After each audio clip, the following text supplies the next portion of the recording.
Una grande festa, un evento emozionante a cui tutta la città ha risposto con partecipazione. Dietro alla Dunata Nazionale degli Alpini, appena conclusasi a Treviso, però c'è anche un grandissimo lavoro da parte di addetti e volontari. Il comune ha fatto il computo dell'impegno dei propri uffici e del proprio personale nella 3 giorni delle penne nere e in tutto il periodo precedente per rendere possibile la manifestazione. In totale, tra tutti i settori dell'amministrazione municipale, sono state lavorate tra le 18 e le 20.000 ore. Probante soprattutto lo sforzo della polizia locale che ha gestito la delicatissima partita della viabilità, 130 gli agenti e gli operatori impegnati, tutti gli 80 effettivi del comando di Treviso, più altri 50 colleghi venuti a dare supporto dai comuni vicini, con servizi 24 ore su 24 per 6.700 ore complessive. Ma in prima linea è stata pure la protezione civile. 400 volontari hanno presidiato varchi di accesso e stazione ferroviaria, distribuito 1.500 bottiglie di acqua nella sola serata di sabato 13, montato 4 gazebo domenica 14 per offrire riparo ai viaggiatori in attesa dei treni. E ancora 550 pratiche collegate alla Dunata sbrigate dallo sportello unico attività produttive, 22.000 telefonate, 4.000 mail ricevute per chiedere informazioni, 12.000 mappe turistiche, 7.500 brochure distribuite.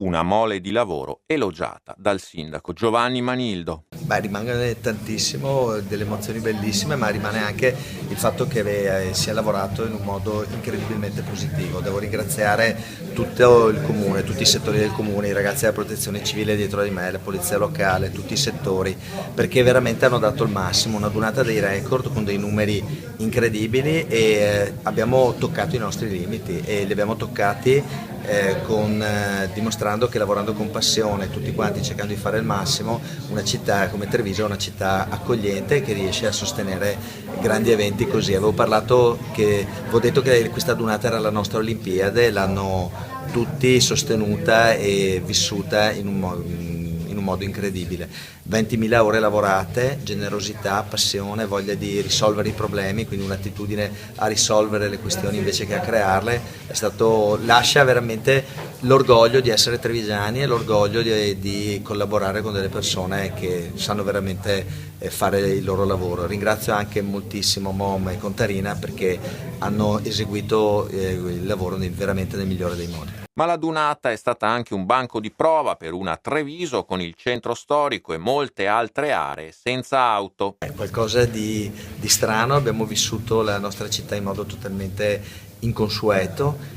Sento tantissime persone che dicono com'è bella la nostra città senza macchine, sia dal punto di vista della fruizione sia dal punto di vista della visione degli spazi, e lascia tanta voglia. Leggo tante persone che ci stanno chiedendo di ampliare le zone a traffico limitato. Noi rimaniamo della nostra idea con il perimetro già effettuato, però siamo pronti a recepire anche e a confrontarci sulle richieste di chi magari forte dell'esperienza di questi giorni ha voglia di cambiare qualcosa o di aprire un dibattito su come vivere la città. Questi cambiamenti potranno diventare definitivi? Ecco la risposta di Manildo. L'esperienza di vivere la città è sicuramente riuscita. Qui era fuori scala, era su una grandezza incredibile, perché chiudere il put è impossibile, anche se qualcuno diceva bellissimo correre in bicicletta nel put in contromano, cioè come andare a fare i spenti nella notte, come dice Battisti, cioè come una cosa bella e inconsueta. Adesso continuiamo con le nostre riflessioni e godiamoci questa donata bellissima. E il sindaco ribadisce anche la scelta di chiamare il predecessore Giancarlo Gentilini, incontrato lungo il percorso, a sfilare insieme a lui e agli altri primi cittadini trevigiani. Io e Giancarlo aspettavamo questa donata, l'abbiamo salutata all'inizio, abbiamo salutato la bandiera insieme e penso che sia stata un'emozione forte per entrambi.